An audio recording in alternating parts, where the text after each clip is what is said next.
CPI Kulasekharapuram north local സമ്മേളനം നടത്തി. പൊതുസമ്മേളനം CPI ദേശീയ എക്സിക്യൂട്ടീവ് അംഗം അഡ്വക്കേറ്റ് കെ പ്രകാശ് ബാബു ഉദ്ഘാടനം ചെയ്തു. CPI കുലശേഖരപുരം നോർത്ത് ലോക്കൽ സമ്മേളനം നടത്തി. ഇതോടനുബന്ധിച്ച് നടത്തിയ പൊതുസമ്മേളനം CPI ദേശീയ എക്സിക്യൂട്ടീവ് അംഗം അഡ്വക്കേറ്റ് കെ പ്രകാശ് ബാബു ഉദ്ഘാടനം ചെയ്തു. സംഘടനയോടുള്ള പ്രതിബദ്ധതയിൽ ഹെഗ്ഡേവാർ എന്ന RSSന്റെ സ്ഥാപകൻ അദ്ദേഹം മരിക്കുന്നത് ഒരു ജൂൺ 21-ന്.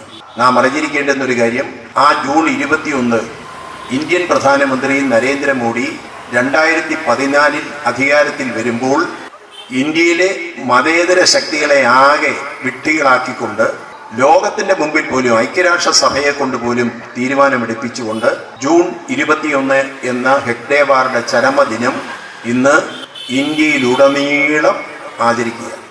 ഐക്യരാഷ്ട്രസഭയും ആ ദിനം അംഗീകരിച്ചു. ഞാൻ ആദ്യം ആ തീരുമാനം വരുമ്പോൾ എനിക്ക് അതിശയം തോന്നി. എന്താണ് ഈ ജൂൺ 21-ന് അഖില ലോക യോഗ ദിനമായി ആചരിക്കുന്നത്? പള്ളിക്കൂടങ്ങളിലെല്ലാം യോഗ ആചരിക്കുകയാണ് ജൂൺ 21-ന്. ഹിന്ദുക്കളുടെ സ്കൂളുകളിൽ, ക്രിസ്ത്യാനികളുടെ സ്കൂളുകളിൽ, മുസ്ലിങ്ങളുടെ സ്കൂളുകളിലെല്ലാം അധ്യാപകരും വിദ്യാർത്ഥികളുമൊക്കെ യോഗ ദിനമായി ജൂൺ 21 കൊണ്ടാടുന്നു. ഐക്യരാഷ്ട്രസഭയും പറഞ്ഞു ജൂൺ 21 ലോകത്തെല്ലായിടവും അത് യോഗാ ദിനമായിട്ട് ആചരിക്കും. എൻ്റെ മനസ്സിൽ അന്നേരം തോന്നിയതാണ്, എന്താണ് ഈ ജൂൺ 21-നൊരു പ്രത്യേകത? എന്തുകൊണ്ടാണ് നരേന്ദ്രമോദി ജൂൺ 21 എന്ന ദിവസം ഈ യോഗാ ദിനമായി എടുക്കാനും ഇന്ത്യയിലെ മുഴുവൻ വിദ്യാഭ്യാസ സ്ഥാപനങ്ങളിലും ഈ യോഗാ ദിനം നടത്താനും തീരുമാനിച്ചു? സ്വാഗത സംഘം ചെയർമാൻ N. നാസർ അധ്യക്ഷത വഹിച്ചു.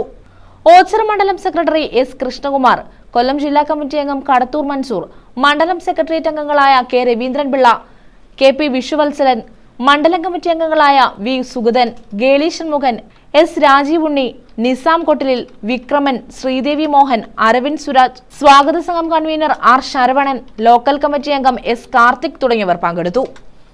News bureau, Karunagappally.